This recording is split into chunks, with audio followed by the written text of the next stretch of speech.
Hey everyone, welcome to episode 229 of 15 with Andy, Randy, and Jeff.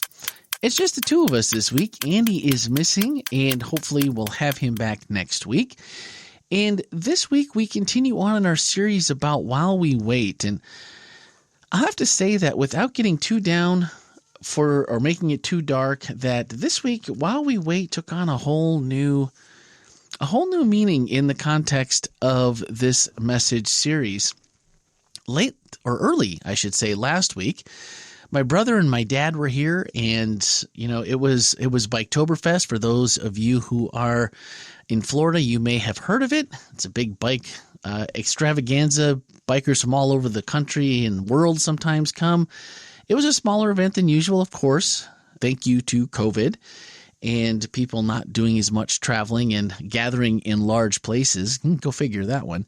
But anyway, here we were enjoying this great week, putting lots of miles on, basically just riding every day wherever we wanted to and for how far we wanted to.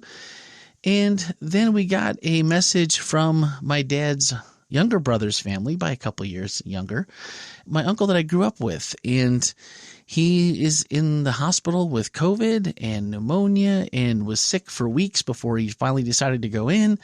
And things aren't really looking very good for him right now. And we're all just waiting and praying that God pulls him through. But the waiting part of this really took on a different it just really took on a different meaning when here's a waiting where, on one day they think everything looks good. The next day you think, oh, the waiting is kind of over. We're on the uptick. Things don't look so bad. And then the next day things take a turn for the worse. And it's like the longest day in history while you wait for news and you wait for there to be any change in a condition so that you kind of know how to set yourself up for what's coming. And it really made me think about even just Abraham and Job and, of course, Joseph this week that we talked about. It just makes you stop and think and look at each of those individual situations a little bit differently. So anyway, if you're of the praying sort, and I trust that many of you are, an extra prayer for my Uncle Bill would be greatly appreciated this week. We're hoping everything comes out at least in the way we want to. Of course, after going through these stories, we always, we know that it's not always the way it ends that the way those involved in the story would hope. But we do know, especially through the story of Joseph, that God can make a lot of really good things come from those that have to wait and that suffer. And so anyway, enjoy every moment and just remind yourself to call that uncle or call that aunt or grandpa and grandma or whoever, and just let them know that you're thinking about them, that you miss them, that you love them, because you might not get that chance tomorrow. So let's move on. Last week I said that maybe there's no Bible character that we resonate more with when times are tough and the waiting that long than Job. And it's probably still true. Andy threw me a curveball this week and threw Joseph into the mix, which is my favorite Bible character, bar none. The story of Joseph has just got too many layers, too many family ties, too many curveballs that you don't see coming until you know the story. And Joseph definitely had some waiting to do during his life, hard waiting without a doubt. Hated by his brothers, he's then sold as a slave, wrongly imprisoned as a slave. I mean, that's like the ultimate slap in the face, right? Like being a slave isn't bad enough, and then, hey, let's become a slave that's imprisoned through no fault of your own. Other than you stood up for what was right, you did the right thing, even as a slave, and now you're in prison on top of it. But then it's also a little difficult to feel really sorry for Joseph at times when you see his early life story and realize that he added quite a bit of fuel to the fire of hate in his brothers and doing more than a little to bring about the circumstances that got this fate rolling. But at the end of the day, I mean, do you ever wonder, I don't know, Jeff, this is something that just kind of came as I was thinking about this and listening to the message. Do you ever wonder what the outcomes would be like if different decisions are made? Oh, all the time. The what ifs? Yeah. Yeah, I mean that's one of the things that you start to see is that Joseph, he kind of answers a little bit of that in terms of saying, all those what ifs. What if the brothers were not so vindictive? What if the brothers were not so jealous? What if Joseph wasn't such a spoiled kind of child, I guess you could say that. What? But, all these things, we look at terms of cause and effect, or we look at these kind of things in terms of, well, did he deserve that? Or maybe he did, maybe he didn't. We always look at, the results of our actions. But, in a sense, there's some things that they're just, they weren't in Joseph's control. And Right, yeah. they weren't, that was taken away in a sense from him. He couldn't force the traders that he got traded to bring him back to his father. Right, yeah. He could not, measure the outcome of that experience with Potiphar and then Potiphar's wife. And, it's all those things. And yet they all are worked through by God. It all, the story is kind of an interesting story because you see some things that you can control, some things you can't, some things that do look like they should be blamed. But in all, again, what is shown at the very end is that through all of this, God is still able to work, which is very fascinating to me. Yeah. That God works through so many what ifs, because we all look at it from the standpoint of, well, God wouldn't have been able to do it if that happened, or if that, Yeah. And yet that's not the case. Yeah. I don't think often that the outcomes would have necessarily Been different. Yeah, been different. But I think just the route that we would have taken to get there maybe would have been different. It's always an interesting quandary that I find myself in when stories like this that I usually go to read when I'm not doing my daily thing, or just like, hey, I'm going to sit down and just read the Bible. I'm in the mood to just sit down and read something good or something just edifying to myself. And a lot of times I'll pick it up and I'll just read about Joseph. And what you just mentioned about Potiphar, like he didn't have a choice about what Potiphar did to him. And Andy made a quote. He said, there is little doubt that if Potiphar had fully believed the story, he would simply have had his slave put to death. But no, he's sent to the king's prison. Yeah. And I've often wondered that same thing, just from the standpoint that Potiphar had to know that this person he had trusted, that he was worthy of that trust, number one, because he had proven himself time and time again. God was blessing him in everything that he did. And then it almost seems to me like Potiphar had to know that maybe his wife was a little bit flirty or, like maybe this wasn't the first time. That's always the feeling. I mean, it doesn't say that in the story, of course, but right. It just seems to me like this plays out to me like, yeah, I know what you're up against, brother, but I can't let you off the hook, because what would it look like for me in my position for, to side with you in your position? And, happy wife, happy life. I mean, sorry, bro, you're the odd guy out, right? But it does seem like he had to have known. Do you think that you agree with that? Oh, yeah, I agree with Andy. I agree with you. I think it was expedient for him to do it this way. I mean, and there's a whole nother side of this, and that is in Babylonian, Assyrian, and Egyptian culture. What's interesting is usually slaves that were put over, that were put in charge of a person's household, there were measures taken, and I'm sure you understand what that means. There were measures taken that would ensure that person wouldn't be messing around with my wife or my concubine, so to speak. Right. That never happened to Joseph. In other words, Potiphar trusted this guy pretty implicitly. So to say that he didn't do those measures, he didn't take those measures of, basically making Joseph a eunuch, right. Helps us to understand the kind of character that Potiphar identified in Joseph. That right. Joseph actually was not one of those who was, forced in a sense to be a eunuch. And in that respect, there's something to be said about the kind of trust that Potiphar had in him, which is an interesting piece. Yeah. And that just makes the story to me all that much. Oh, I don't know. It really brings home that someone in the worst situation, again, making these right decisions, having God bless you because of it, no matter how you got there. And then to have that level of respect and trust as a slave. And every time we think about why do I want to do things that I know God doesn't want for me? Why would I not pick the things that I'm pretty sure he wants for me? And absolutely the things that I know he wants from me. When you're treated this way, I mean, this isn't just by happenstance that this trust and all of this is given and all of this responsibility is entrusted to him. And until it goes bad, it's so good, right? I mean, it just, and I just think that when you look at his life at this stage, and he's got to be thinking, man, God is good. He's taking care of me. Here's Potiphar. I love working for Potiphar. This is like the best. If I wasn't a slave, this is probably the best job a guy could have in Egypt here for working for Potiphar. This is good. Life is good.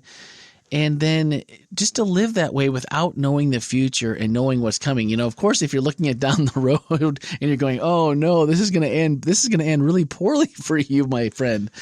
But I love to think of his life in this time, in this way, and what Potiphar entrusts to him, and just showing trusting in what God wants us to do, what that does to the people around us that aren't believers. I think there's a huge story there. Yeah, it's a really, and I don't know if we can really comprehend really the kind of life that was actually in front of Joseph or behind Joseph, and then what was in how he viewed the life in front of him. I don't know if, this whole scenario, the story of Abraham, the story of Isaac, and then the story of Jacob and his 12 sons. And here's Joseph seeing that already, his grandfather, his great grandfather, knowing these stories. What does that do to somebody? Because Joseph through this is extremely resilient. At least that's how the story is portrayed. Right. Yeah. That you would think that there would be this depression that would fall on this young man who, first of all, is taken away from his family and the security that brings, and all of the he was going to be literally the one who was going to run the family. He was going to be the one that basically was given the birthright. Yeah. And yet that's all taken away. Then he gets thrown as a slave. Then he gets put in prison. And yet there's this, at least in the story, we're told that there's this huge resilient character of Joseph, and how he goes from one thing to the next, just like you say. And yet each time he finds a way to come on top, in a way, at least on top of where you are stationed. Sure. And so I can't imagine, because we want to put it in our context.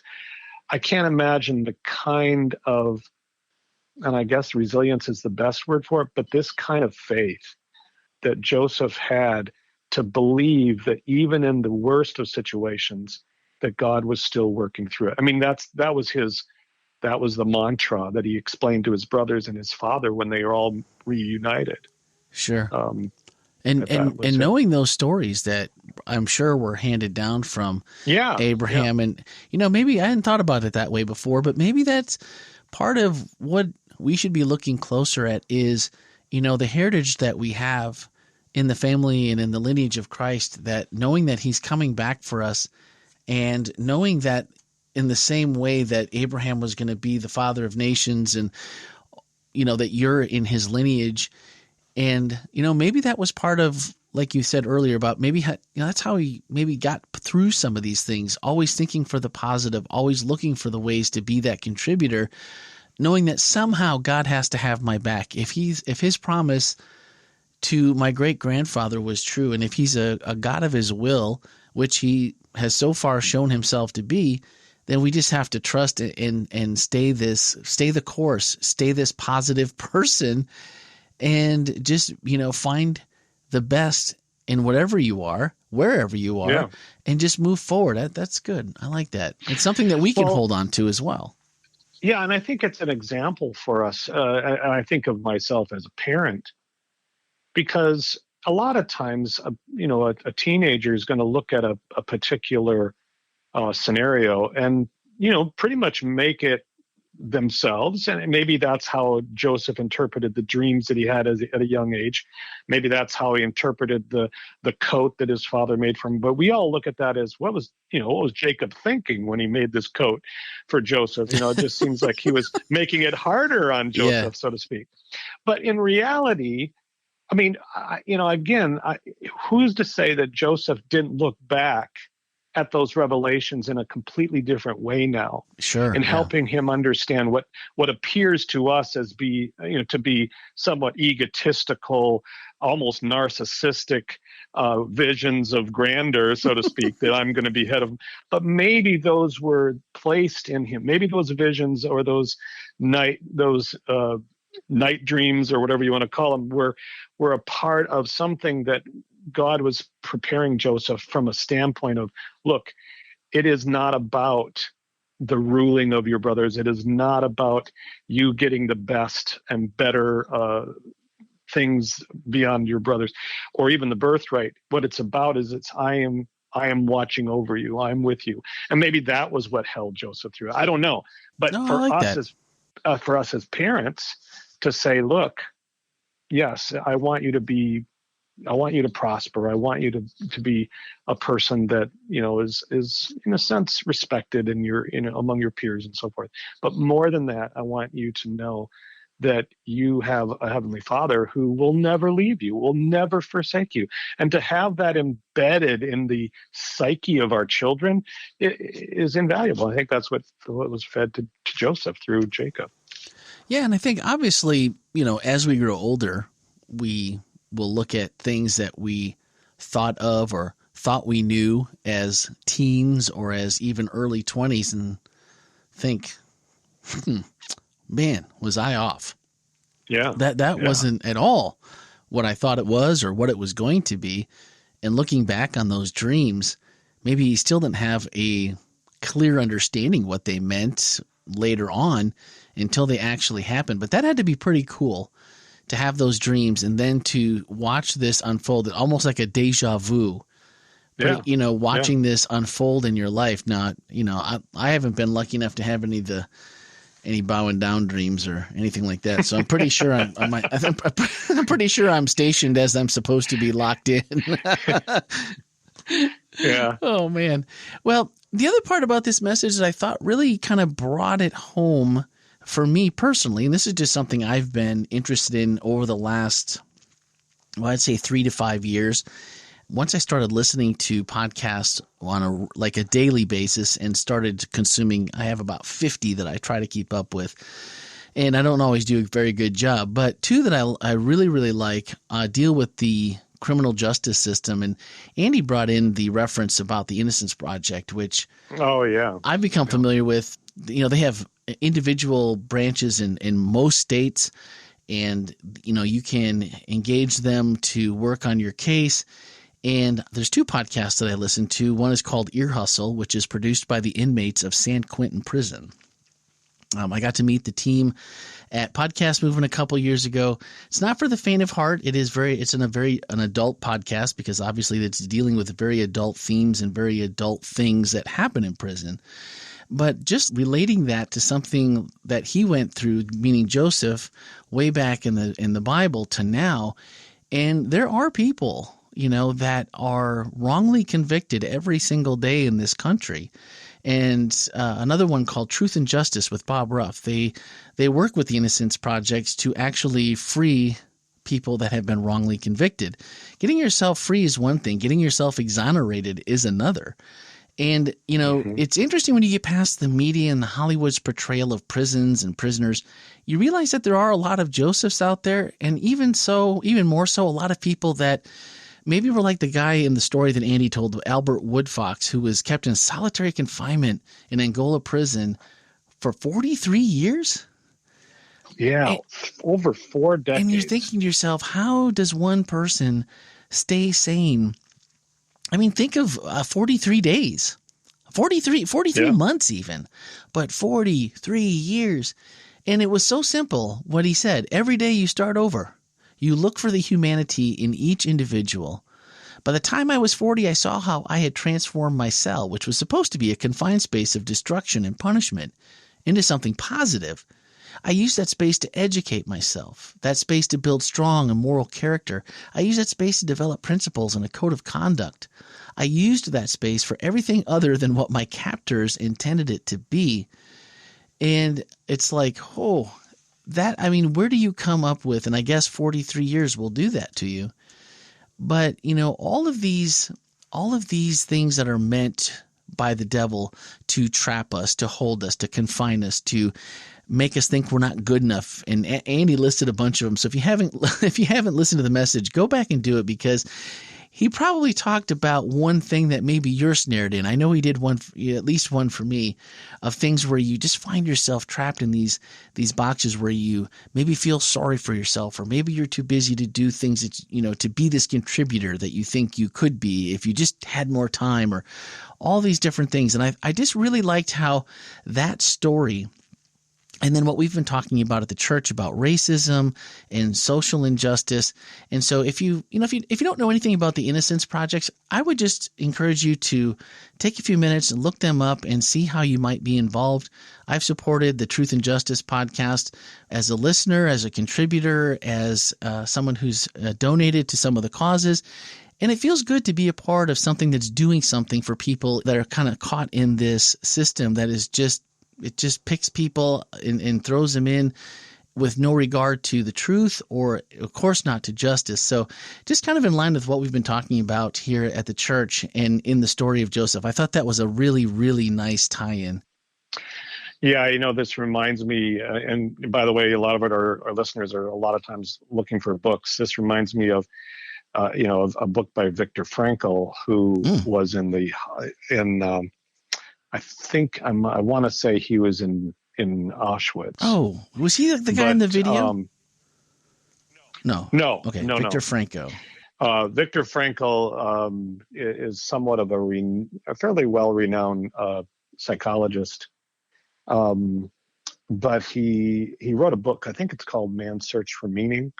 Anyway, he talks about this very thing that you just mentioned in terms of for a while it was called logotherapy. I think it might still be a modality that a lot of people practice, but he talks about this idea of not succumbing to those ideologies of your captors.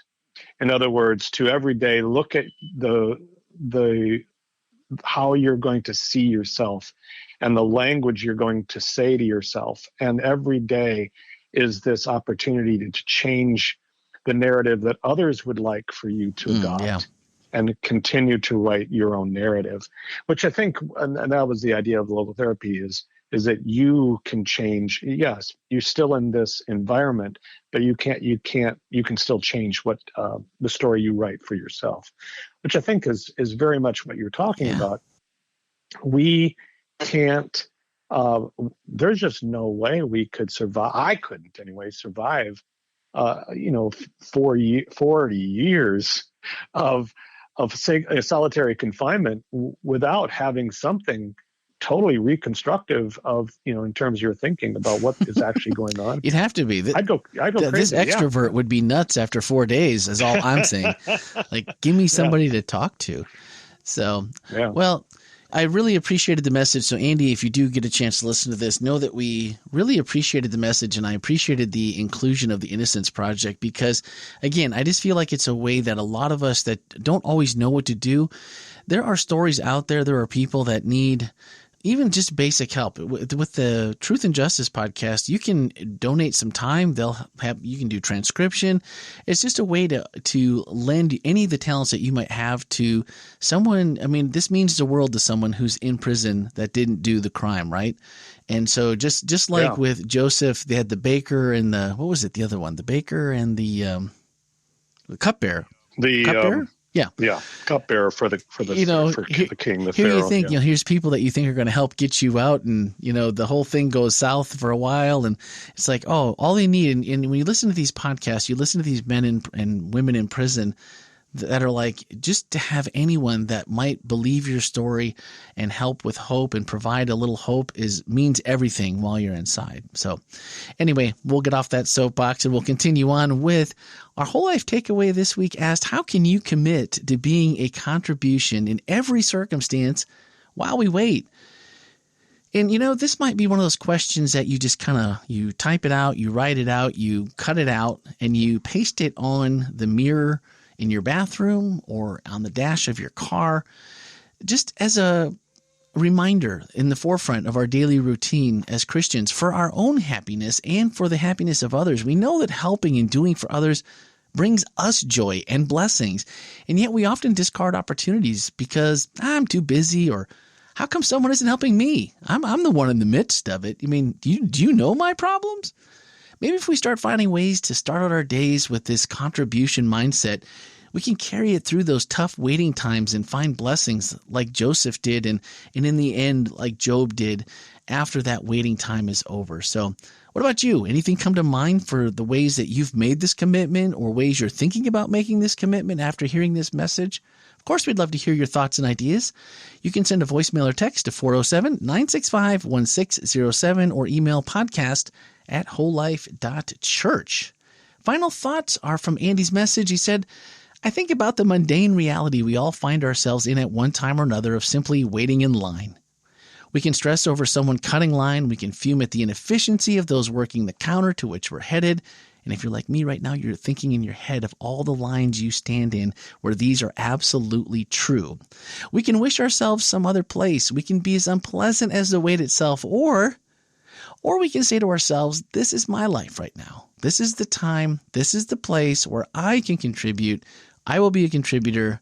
I'll make a contribution, and just reinforce that. Man, how true is it that we find ourselves in the mundane reality? Maybe Floridians and theme park people know that more than anyone else. Or maybe at the checkout line in Aldi. Oh, sorry. But, there's never enough lines open, ever. But today I went in for leaf lettuce and a bag of bagels. Did I say that right? No. See, someone's gonna say that was your Wisconsin accent, but I don't know how else to say it. And 2 people with carts loaded to the brim let me walk right through and sent me to the front of the line. That's making a contribution because I made it home in time to have lunch with my girls. So that was a win. All right, next week, what do we have one more, right? Right, Jeff? Yeah, I think so. Do you? Yeah. Let's see. I wrote it down here. Where do I have it? Oh, Moses. Oh, man. Yeah, I was going to say, I think it's on the leadership of Moses. Oh, no. Yeah. I mean, every week you think like, oh, man, Job. You can't top Job for while we wait. And then you're like, man, Joseph. Yeah, that's a good choice, too. And then Moses. Oh, poor Moses. 40 years. 40 years, Moses. Well, plus 40 years plus. That was just the desert trek. Yeah, that's a very interesting scenario, especially with the conversation at the end with God, right? Or and how he perceives it. So this is good. I'm excited. So is Andy preaching next week, or is it? Yeah, okay. Andy is got this one. All right. Well, as always, we will invite you to join us on Tuesday evening for Speaking of Grace. That is the Message podcast from Whole Life Church. It's the Message condensed down to a podcast, so it's easy for you to take on the go. If you've never listened, swipe up in this podcast episode you're listening to, swipe up in the show notes, and there is a link directly to that, and you can listen on your favorite podcast player or on our mobile player that resides on our website or on mobile. And, of course, next Tuesday, we'll be back for another edition of 15 with Andy, Randy, and Jeff, and we'll be talking about Moses. So think about that while we wait. See what I did there? Yeah, I got that. Yeah. Good. That wasn't that clever. I just thought it would be funny. All right. Thanks for listening, guys, and have a great week.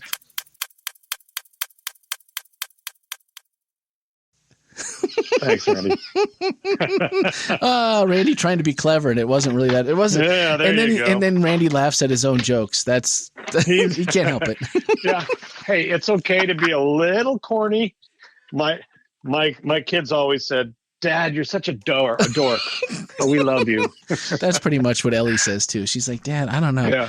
I sent her the worst dad jokes in history, and she still loves me. So I don't know. I guess I'm doing something all right then."